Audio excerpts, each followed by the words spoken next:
আসসালামু আলাইকুম সবাইকে। সবাই কেমন আছেন? আজকে আমি রুই মাছ রান্না করব। তো প্রথমে রুই মাছগুলো আমি ভালো করে ভেজে নেব।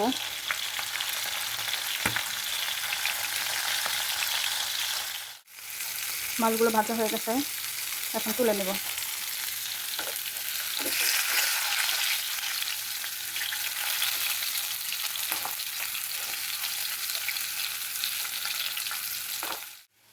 তো এখন আমি তরকারিটা রান্না করে নেব। এখানে তেল আর পেঁয়াজটা একটু নরম করে নিছি।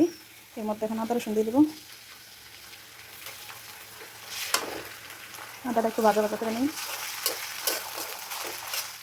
সব পুরা মশলাগুলো দিয়ে দিব। দেবো হলুদ, মরিচ আর দিব ধনিয়ার গুঁড়া। মশলাটা একটু ভালো করে কষায় নেব। দিয়ে দিব একটুখানি পানি।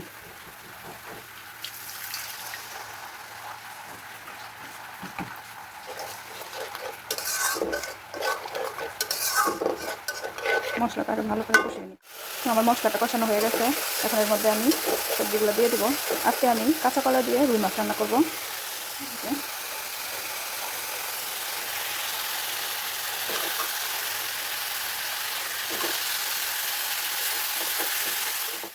দিয়ে দেবো কাঁচামরিচ,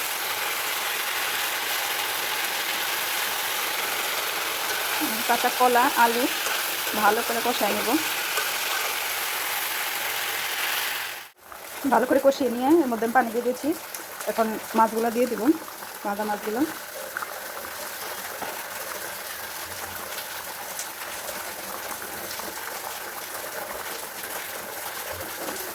এখন আমি ভালো করে রান্না করে নেব। তো এই যে কাঁচা কলা আলু দিয়ে রুই মাছ রান্না হয়ে গেছে। তো আপনারা সবাই ভালো থাকবেন। আল্লাহ হাফিজ।